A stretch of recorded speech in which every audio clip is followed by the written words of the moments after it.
Howdy folks, it's me, Bob in N, and last episode we built this. A compact N-gauge model railway built to be a simple place to run trains and even managed to run some trains around it, but there's still plenty to do. For example, last episode I said we'd have to do some ballasting, and this episode I have a list of what needs doing, and none of it is ballasting.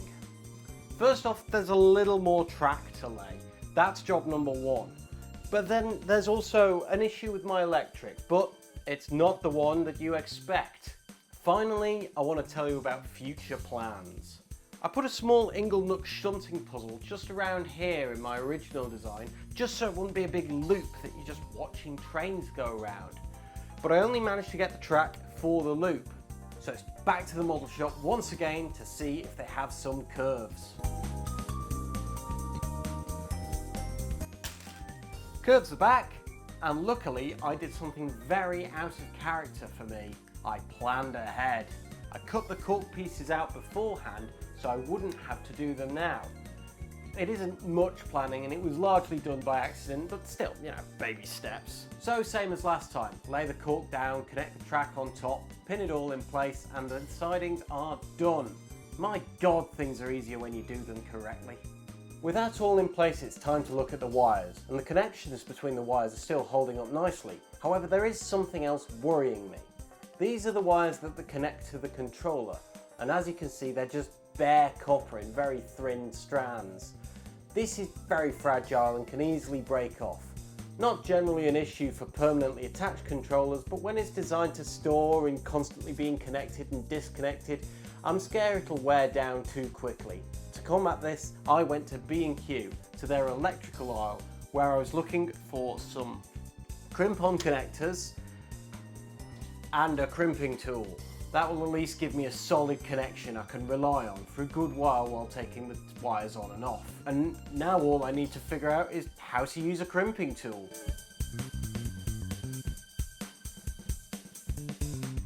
And it works brilliantly. You can see from the Flying Scotsman there, it's really connected well up to the controller, and I feel like we're going to get a nice long life out of these. And when they do fail, it was only like £1.50 for 12, so I'll just put new ones on. But with all that done, let me tell you about what I've got planned for the layout. So all of this is modelled on N-gauge track. And that stands for 9. The rails are 9mm apart. 009 is used to model 2-foot gauge, also using 9mm track, but in a 00 scale setting, hence the name, 009. You might be able to tell where I'm going with this, but I'll keep on unabated. This is G scale. The G stands for garden, and it's designed for large-scale outdoor use. Its scale is about 1/22.5. Using what we learned about 009, we can do some poor quality maths and find out that N-gauge track at this scale is about 8.5 inches. This is chuff, it's 5-inch gauge, but a lot of engines of this sort of size are about 7.25 inch gauge. If you're willing to overlook what equates to less than 2mm in real life, this actually solves a couple of problems. First off is purpose and backstory of the layout. You would never see a stretch of single track railway that looks like this. Certainly not one that's standard gauge. It doesn't go anywhere, it doesn't move anything, and it limits a train of any size by crossing over itself. With all that maths done showing me how small it would actually be, I can give this an official purpose of a model of a miniature railway. And it's very exciting what that means. The second problem was the name. I didn't have a name last episode, but if this is a small part railway in the same fictional region as my original layout, then I can call it something regional and sensible, like the Allington Region Society of Engineers. Something that definitely should not be abbreviated. Now, rule 1 of railway modelling is always that it's your railway, run what you want. And this is a rule that one look at my collection will tell you I'm a huge fan of. I have quite the extensive mix of locos. But layouts based on real life places are always critiqued and limited to what stock they ran in that particular area in that particular time period.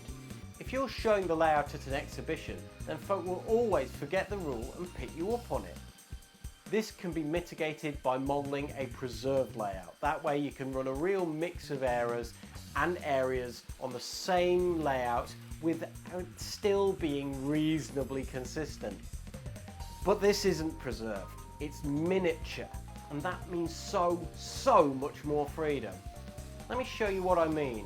Let's have a look at the MaxiTrack website and see what can be bought off the shelf for a miniature railway.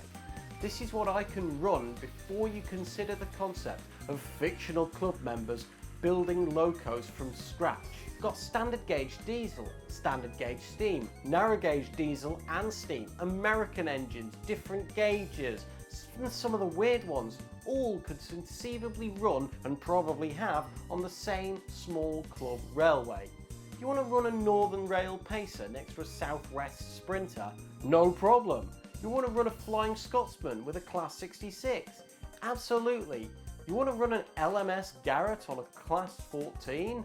Of course you can. Actually, no, you can't. It's really fragile and I don't really want to take it out of the box anymore. This also opens up weirder areas like experimental engines and the now very trendy world of 009. Quarry Honslets are very popular on miniature railways and it will be exciting to see them. As well as this is the American and European sector, especially getting into the narrow gauge areas. I could get a Heisler or a Shea and they still wouldn't look out of place. And it's never hard to find those Bachmann Western 440s floating about at shows. Combine this idea with its small size and portability and you get a whole new thing to consider: exhibitions. A look at this channel will tell you how much I love going to these shows, so having something unique of my own is definitely something to consider. Very exciting stuff, and it's about to get very possible and very realistic as well. So what are we going to do in the next episode then? Well, we have context and an end goal, so we can finally start planning the scenery. This will start by looking at full-size miniature railways and drawing inspiration to see what we can put here and figuring out how to do it. I hope you enjoyed the video. I'm very excited to see how this develops. I hope you are too. Like the video if you liked it, comment if you have anything to say, subscribe and click the bell if you want your phone to ping, and I'll see you all next time.